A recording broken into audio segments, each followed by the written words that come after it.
Howdy everybody.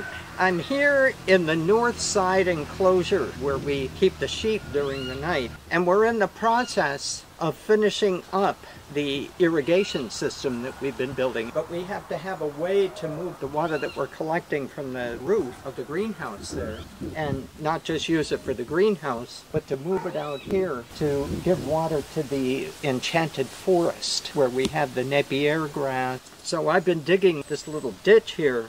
Every day I do a little bit. Of course, what happens is the sheep come in at night and they mess it all up. It takes me 10 minutes to dig it back out again, but that's okay. We love the sheep.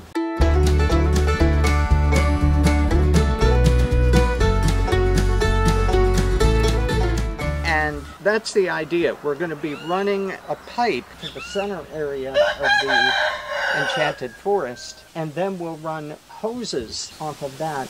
Now, Napier grass is very drought tolerant, but it's not 100% drought tolerant. We haven't had any rain since the beginning of November, and so the Napier grass is not looking so great.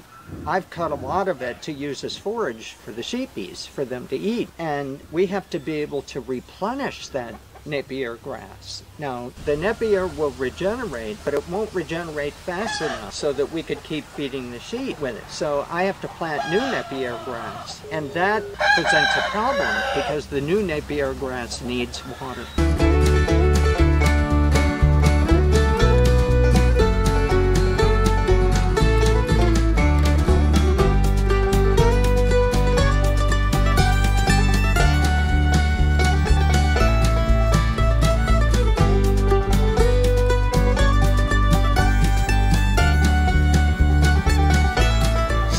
Might be asking yourself, why are you even doing this? You live in the tropics. You should have plenty of rain. It turns out that where we live here in Matagalpa, we receive anywhere between 1,000 and 1,500 millimeters of rain per year, which is actually quite a bit. That's 1 meter to 1.5 meters of rain per year. You might say that there's lots of other places in the world that don't get anywhere near that amount of rain, and they're not doing what you're doing. And you'd be right. But here's the problem. Nicaragua is the wet, dry tropics. What that means is, unlike a temperate climate where you have 4 seasons, we only have 2 seasons here, wet and dry. But the wet time is not wet 24 hours a day. We go through stretches during the wet season, sometimes a week, 10 days, where we won't have any rain at all. And then suddenly we'll get torrential rains, which means that we get rain coming all at once, very, very severe, lots of flooding, lots of erosion. Not a lot of the water actually seeps into the ground. A lot of it just runs off because there's so much of it. So that's a big problem. The dry season, on the other hand, is dry 24 hours a day. And that lasts approximately 6 months, or at least in the best case scenario, it lasts for 6 months. But since climate change has been introduced into the equation, our dry season now has extended to around 8 months. We're getting less rain, we're getting more dry. And that creates a very brittle environment. What does that mean, brittle? Well, brittle refers to something that is hard but also very fragile. In other words, it shatters very easily. And that actually is a very good description of the type of environment that we have here. We're in a very brittle environment. Now, we're not quite ready to lay the pipe yet because there's 2 factors. One is up here. I have to dig under this cement. This is dirt. We have very, very heavy clay here. This ground is like trying to dig up asphalt. But I have to poke a hole, not through the concrete, underneath it, so that the tube can go through to the other side and then further out. The other thing that I have to do before I can lay the pipe is finish down here, digging a little bit of a trench underneath this pipe here that connects these 2 tanks, and then that'll go to the pump. And what we want to do is avoid having too many places where we have elbow connections, because elbow connections reduce the efficiency of the pump. Every time you're pushing water this way and suddenly it has to go this way, so it's going to hit here and then it's got to go down, the pump has to work just a little bit harder. And so if you have a lot of elbow connections, that puts more strain on the pump. Now, this concept of brittleness was developed by African livestock rancher Alan Savory, and he developed it as a means of conceptualizing three important environmental factors.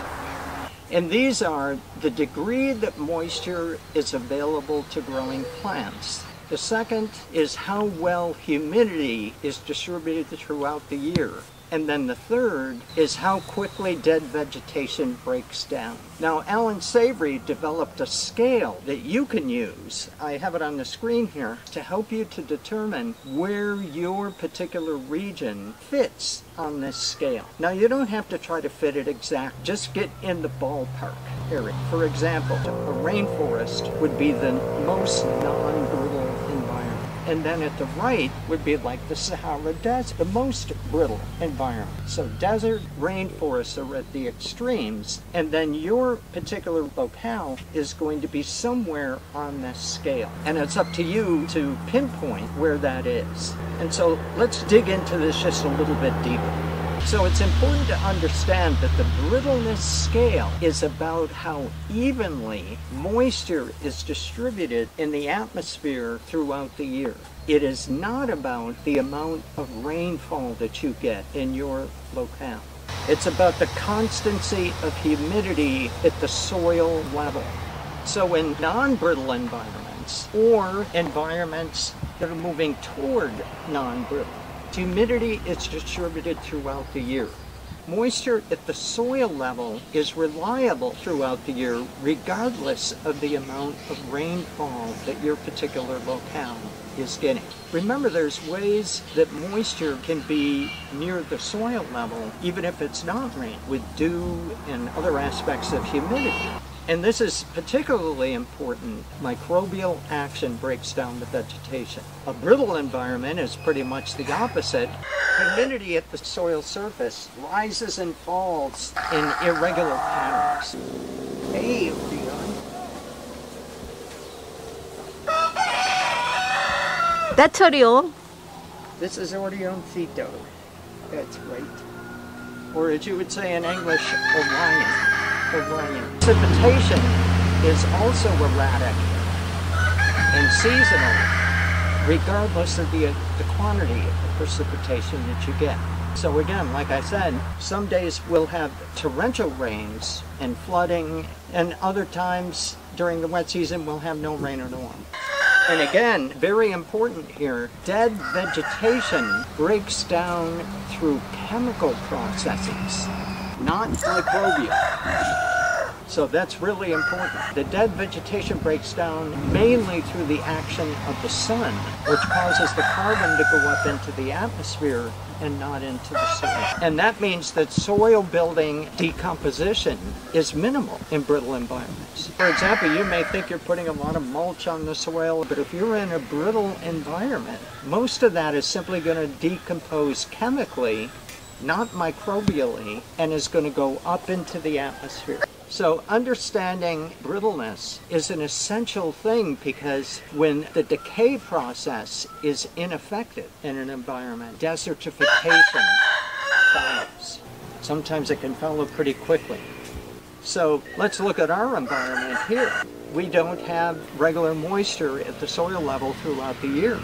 Our environment is what it is. We're in a brittle environment, so we have to do things that will help this environment. One of them is the use of livestock.